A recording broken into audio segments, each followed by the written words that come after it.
स्वागत और अभिनंदन है आपका साहिब बंदगी। और आप देखना शुरू कर चुके हैं अपना पसंदीदा YouTube चैनल खुशहाल जिंदगी।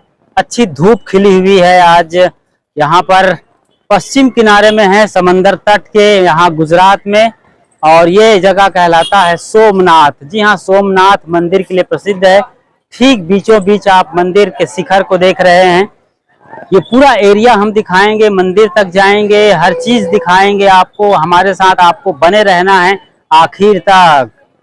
प्रभास पाटन का ये क्षेत्र है गुजरात के अंदर। ये वेरावल बंदरगाह का इलाका है जहां पर ये सोमनाथ का मंदिर आता है। और इतिहास में ये मंदिर ध्वस्त होने और पुनर्निर्माण के लिए जाना जाता है। कम से कम इसे 17 बार लूटा गया है और उसके बाद हर बार इसे नवनिर्मित किया गया है। बड़ा अजीबोगरीब इतिहास है, वो सब कुछ हम बताएंगे। और अत्याधुनिक रूप जो दिया गया है उसके बाबत भी चर्चा करेंगे। लेकिन हमारे साथ आपको बने रहना है। मंदिर में जाने के पहले ये एंट्री गेट और ये वो इलाका है जहाँ पर लोग इकट्ठे होते हैं और यहाँ पर बहुत कुछ करना होता है। अपने सामान को आप अमानती घर में रखते हैं, कार पार्किंग करते हैं, खाने पीने की चीजें यहाँ पर है, होटल्स और रेस्टोरेंट वहाँ चीजें मिलती हैं। तो चलते हैं हम और आपको बारीकी से यहाँ के उन मंदिरों के नज़ारे और नक्काशी, वास्तुकला और जो स्थापत्य कला है वो सब दिखाएंगे। चलिए हमारे साथ। सोमनाथ मंदिर के लगभग 1 किलोमीटर सामने ये सर्कल है, समुद्र पथ दर्शन, सोमनाथ मंदिर, विशिष्ट गेस्ट हाउस, सागर दर्शन भवन, श्री राम मंदिर, त्रिवेणी संगम, ये सब के डायरेक्शन आपको दिए गए हैं। आप किस तरफ जाके देख सकते हैं। और यहाँ वीर हमीर जी गोहिल राजपूत या देश के रक्षक कह सकते हैं। मुस्लिम आक्रांताओं से इन्होंने लोहा लिया था। एक छोटे से रियासत के राजा रहे हैं। काठी हमने नाम सुना है इसके रियासत का, जो यहीं कहीं आसपास का इलाका है। और उनका आज ये भव्य प्रतिमा उनकी यादों को बताने के लिए काफी है। इस तरफ ठीक सामने शिखर नजर आ रहा है सोमनाथ मंदिर का। और एक सर्कल जैसे कि हमने दिखाया, उनके घोड़े और वो खुद उस घोड़े पर सवार। एक तरीके से भारतीय सभ्यता और संस्कृति रही है उस जमाने में, जब ये 15वीं शताब्दी का मामला है। और इधर लक्ष्मी नारायण मंदिर है साउथ इंडियन स्टाइल में, जहाँ गेट पर देवी और देवताओं का अच्छा खासा चित्रण होता है, उकेरा जाता है उन्हें कई रंग रूप में। और ये त्रिवेणी संगम का रास्ता है। एक बार फिर से इस स्टेचू को देखते हैं, प्रणाम करते हैं, जिन्होंने देश की अस्मिता, राष्ट्र गौरव की रक्षा की है, राष्ट्र निर्माण में अमूल्य योगदान। और इसी के चलते आज ये हमारा देश का ये जो कि हिंदू राष्ट्र कहा जाता है। हालांकि सब राजी नहीं होते, लेकिन कोई बात नहीं, आप राजी हैं तो काफ़ी है, नहीं है तो भी कोई फर्क नहीं। तो उसके इतिहास को अक्षुण्ण रखा गया है। इस बोर्ड के पीछे ठीक बस स्टैंड है। और वहाँ से जब इस रोड पर आते हैं तो फिर सोमनाथ मंदिर जाने के लिए आपकी सोच और समझ की शुरुआत हो जाती है। आपके पास मोबाइल, चाकू वगैरह कुछ और इलेक्ट्रॉनिक चीज़ें हैं तो आपको यहाँ सब कुछ जमा करना होगा। आप सिर्फ अपने ड्रेस लगाकर, फूल माला लेकर मंदिर के अंदर जा सकते हैं। ये अमानती घर हैं। वापस आएंगे टोकन देकर अपना सामान ले सकते हैं। किराए नहीं लिए जाते हैं, फ्री सर्विस है। और उस तरफ और हम जाएं तो मंदिरों का काफिला है। लक्ष्मी नारायण मंदिर आपको दिखाई दे रहा है, बीचों बीच एक बड़ा रूप है। और वहाँ पर वीर आमेर जी गोहिल का स्टेचू भी है, करीब जाकर दिखाएंगे। लेकिन अब इस तरफ चलते हैं तो ये एंट्री यानी प्रवेश द्वार है। यहाँ पर आप फूल माला लेकर या जो भी श्रद्धा सुमन समर्पित करना चाहते हैं, जैसे कि यहाँ की परंपरा है, वो लोग लिए जाते हैं। यहाँ एंट्री लेना अनिवार्य है। वहाँ चेकिंग पोस्ट आगे और दिख रहा है इस एंट्री गेट के अंदर। तो कई तरीके से चेक की जाती है। उसके बाद आप उस मंदिर तक पहुंचते हैं जिसे सोमनाथ का मंदिर कहा जाता है, जो कि ठीक बीचों बीच नजर आ रहा है। आप देखिएगा, ये है सोमनाथ का खास मंदिर जो कि लगभग पीले रंग का नजर आ रहा है।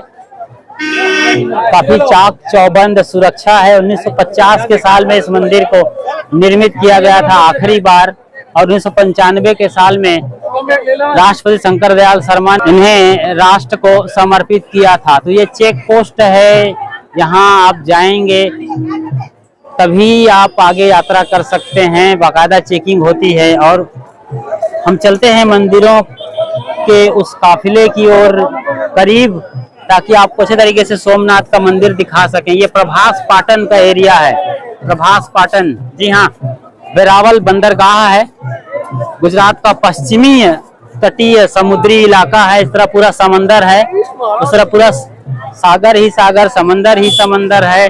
इस वक्त काफी भीड़ होती है, ये रोज का मामला है।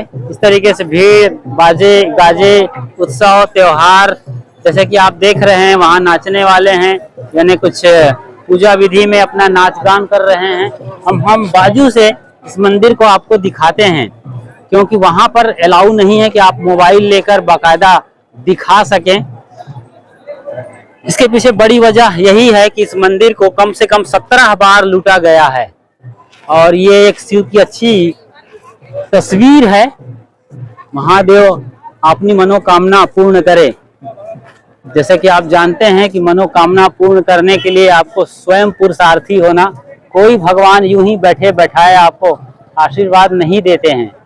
आपके अंदर जज्बा है, जुनून है, कुछ कर गुजरने की तमन्ना है, तो फिर पूरा समंदर से लेके आसमां तक आपका ही साम्राज्य है, क्योंकि तब आप सचमुच में कुदरत के साथ होते हैं, अपने साथ होते हैं। और ये एक बाजार है जो कि बाकायदा मेरे ख्याल से यहाँ के नगर पालिका की ओर से या वेरावल डेवलपमेंट कारपोरेशन की ओर से ये हॉट बाजार का ये रूप दिया गया है। तो ये बाउंड्री लाइन है जिसके अंदर आप जाते हैं और मंदिर को बाकायदा देखते हैं। लेकिन हम इस बाहरी रोड से आपको दिखाएंगे इन दुकानों के साथ, जहाँ रेलवे आरक्षण केंद्र सोमनाथ भी दिखाई दे रहा है। और ये आगे एक बढ़िया स्तंभ दिख रहा है जो काफी कलरफुल है, चिड़ियों का घोंसला मालूम पड़ रहा है, कबूतर खाना के रूप में। चलिए हम करीब से देखते हैं।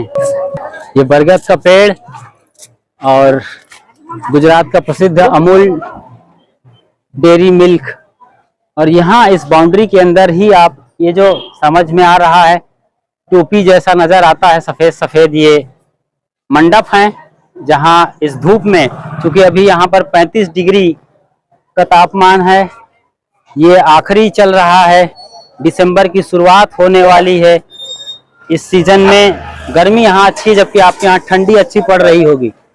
मंदिर का शकल यहाँ भी दिया गया है, लोग विश्राम करते हैं, थोड़ा सुस्ताते हैं, चाय पान करते हैं। तो ये स्तंभ की मैं बात कर रहा था, ये बहुत खूबसूरत है, कबूतर इस पे हैं, अद्भुत है ना, कई कलर दिए हैं, मतलब एक आर्ट। कबूतर खाना बनाने का भी तरकीब कितना खूबसूरत है। इस पिलर के ऊपर काफी ऊंचे पर कबूतर बैठे हैं, वो अपनी उनकी जिंदगी है, आशियाना है, वो आजाद हैं, वो परिंदे, उनकी अपनी मस्ती है। और लोग जो दूर से आते हैं यहाँ पर इस पेड़ की छाया में बैठकर कुछ जलपान नाश्ता कर लेते हैं। वहाँ पर किशन कन्हैया को अच्छा खासा उपेरा गया है गाय और बछड़े के साथ। ये बरगद का पेड़, इस पर हम चढ़ते हैं और इस चबूतरे से मंदिर में लोग जा रहे हैं उसे दिखाते हैं। वो मुख्य दिग्विजय द्वार लिखा है वहां पर, दिग्विजय द्वार लगभग पीले रंग का नजर आ रहा है। उसके बाद ये गाढ़ा पीला है और हल्का पीले रंग में मंदिर दिखाई दे रहा है हमें साफ साफ। 12 ज्योतिर्लिंगों में सर्वप्रथम माना जाता है इसे सोमनाथ। ये ज्योतिर्लिंग इतिहास में 20वीं शताब्दी के पहले का मंदिर माना जाता है इसे। और उसके बाद यहाँ पर जो लूट का सिलसिला हुआ था, मोहम्मद गजनवी ने इस मंदिर को कम से कम 17 बार लूटा है। अरब यात्री अल बरूनी ने इस मंदिर का वर्णन किया था और यहाँ की अकूत संपत्ति तथा कीमती हीरे जवाहरात का जिस तरीके से उन्होंने जिक्र किया है, उसके लालच में आकर मोहम्मद गजनवी ने लूटना शुरू किया और उन्होंने 1025 में आक्रमण किया था। 5000 सैनिकों को लेकर वो आए थे और यहाँ जबकि काफी लोग थे, तकरीबन 50,000 बताते हैं, उन लोगों का कत्लेआम किया था उन्होंने। लोग आए, गांव के लोग आए, यहाँ के आसपास के लोग दौड़ने लगे, क्योंकि अपना मंदिर है, रक्षा करना धर्म है, तो गांव के लोग दौड़े, सबको उन्होंने मौत की घाट उतार दिया और गाड़ी घोड़ों में भरकर, छकड़ों में भरकर यहाँ जो अटूट संपत्ति थी, अकूत संपत्ति को वो ले गए थे गजनी। तो अरबी आतताई आक्रांताओं का यहाँ पर हमेशा हमला होते रहा है। 18 बार आक्रमण हुए हैं यदि मोहम्मद गजनवी की बात की जाए तो, इतिहास में ऐसा हमने पढ़ा है। लेकिन इसके अलावा बात करें आपके साधन सुविधा की, तो पे एंड यूज टॉयलेट यहाँ पर ए ब्लॉक और बी ब्लॉक में है। आप आराम से यहाँ पर फ्री हो सकते हैं, रेस्ट कर सकते हैं।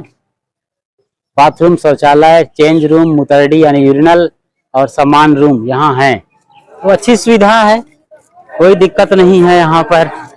तो ये हम और करीब आ गए हैं मंदिर के, और यहीं पर ये एक और कबूतर का बढ़िया मीनार, जैसे कुतुब मीनार है दिल्ली में, कुतुबुद्दीन ऐबक का बनवाया माना जाता है, लेकिन रियलिटी ये है कि हिंदू राजाओं ने उन्हें बनवाया था। जैसे कि इसे, ये भी कुतुब मीनार से जरा भी कम नहीं है। वहां आदमी चढ़ते थे, यहाँ कबूतर उड़ते हैं और आशियाना उनका बना हुआ है। ये मंदिर हम और करीब से दिखाते हैं आपको, कोशिश करते हैं करीब जाएं। चलिए हमारे साथ बने रहिए आखिर तक। दिग्विजय द्वार दिख रहा है, लाल रंग से लिखा है गेट पर, बड़ा गेट है, स्वर्ण रंग का गेट है। उसके पीछे मंदिर का शिखर, गुंबद और झंडे, त्रिशूल सब नजर आ रहे हैं। और दिग्विजय द्वार के ठीक पहले लौह पुरुष, iron man of India, Sardar Vallabh भाई पटेल का स्टेचू, जिन्होंने समुद्र का पानी संकल्प लेकर इस मंदिर को पुनर्निर्माण के लिए संकल्प लिया था, और उनके जरिए 1950 के साल में यह मंदिर आखिरी बार अपने भव्य रूप में निर्मित हुआ है, जो आज तक बदस्तूर जारी है। और उसके बाद शंकरदयाल शर्मा तत्कालीन राष्ट्रपति ने इन्हें 1995 के साल में राष्ट्र को समर्पित किया था। तो वहां से आप एंट्री लेते हैं और धीरे धीरे आप यहां तक पहुंचते हैं। आगे चलते हैं और करीब से कई चीजों को हम दिखाते हैं। सरदार वल्लभ भाई, इनके अथक प्रयास से ही भारत में तमाम राजाओं का विलय हुआ था, जो अलग अलग छोटे मोटे रियासतदार थे। आजादी के बाद इन्होंने सबको मिलाया था और एक राष्ट्र, एक कानून का रूप दिया था, जिसे डॉक्टर अंबेडकर ने पास किया था अपने संविधान में लिख करके। 1950 का ही वो साल था और ये मंदिर भी तभी निर्मित हुआ था। सरदार वल्लभ भाई पटेल, लौह पुरुष। और हम बात कर रहे हैं विजय द्वार की। ये दिग्विजय द्वार, काफी करीब से आप इसे देखिए, क्या नक्काशी है, क्या खूबसूरती है। और वो जो दिग्विजय द्वार के ठीक नीचे का जो दृश्य है वो काफी अद्भुत है। जो लिंकिंग सिस्टम दिया गया है, इसे सोने से बना दिया गया है, वाह अद्भुत है। भारतीय स्थापत्य कला और मंदिर निर्माण कला का ये अद्भुत संगम है। उसके बाद जब हम बात करें इस मंदिर को तोड़ने और लूटने की, तो दिल्ली पर 1275 के साल में अलाउद्दीन खिलजी बैठे हुए थे, जो सेनापति थे नुसरत खां, उसको भेजकर यहाँ जो चढ़ावा था, माल असबाब सब लूट कर ले गए थे। दूसरी बार ये लूटा गया था 10-25 के बाद 1275 में। उसके बाद 1395 के आसपास फिर लूटा गया था इसे, यहीं गुजरात के मुस्लिम राजा द्वारा। फिर बाद में उसके बेटे ने लूटा था 14वीं शताब्दी में, और 1665 में औरंगजेब ने इसे और लूटा था। दिल्ली के मुस्लिम शासक और आतताई औरंगजेब ने इसे लूटा था 2 बार। तो इस तरीके से 18 बार कम से कम इसे लूटा गया है। मंदिर परिसर का ये दृश्य आप देख रहे हैं। अंदर लोग नाच रहे हैं, बजा रहे हैं, गा रहे हैं। एक उत्सव जैसा माहौल है उनके लिए। इसी बीच यहाँ पर कबूतरों के लिए जौ और बाजरे का भी इंतजाम है। उस तरफ लोग आए हैं, उनकी अपनी मनौती होगी, उनकी आस्था है, उत्साह है, श्रद्धा है, समर्पण है इस रूप में। ये पूरा परिसर है। भीड़ के समय यहाँ पर जगह नहीं होती पैर रखने की, और एकदम सीधा चले जाएं, स्क्रीन में आप सीधे देखिए बीचों बीच तो सीधा समंदर में निकल जाएंगे। बिल्कुल कगार पर है ये मंदिर।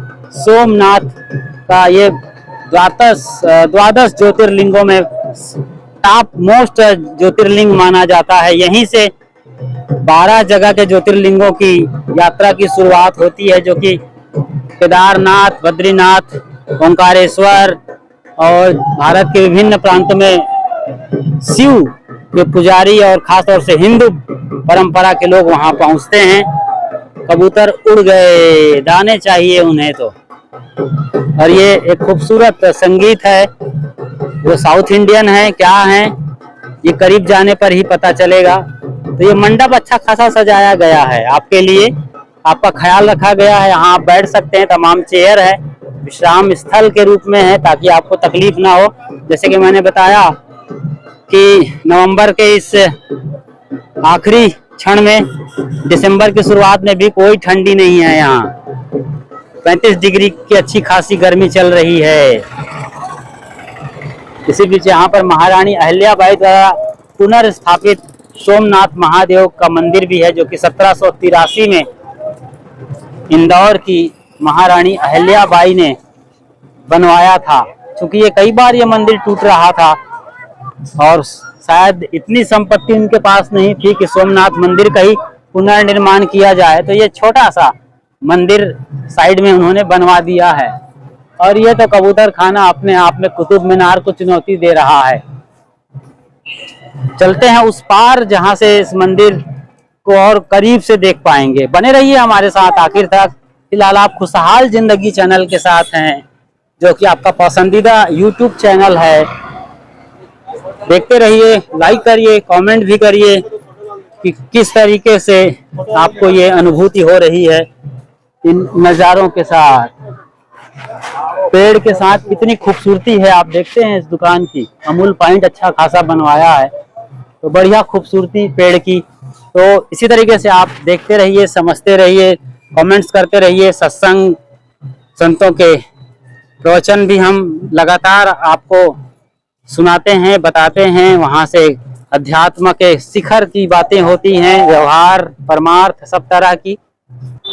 भजन गायकों के भजन भी सुनते हैं। और चूंकि समंदर का किनारा है, इसलिए समुद्री जीव जंतुओं के ढांचे से ये फानूस दरवाजे पर निर्मित लगाए जाने वाले ये आइटम्स यहाँ जरूर मिलेंगे। आईना भी मिल रहे हैं। ये झालर दरवाजे पे लटकाते हैं आप। कौड़ी, घोंघी और तमाम तरह के जीव जंतुओं से निर्मित है ये।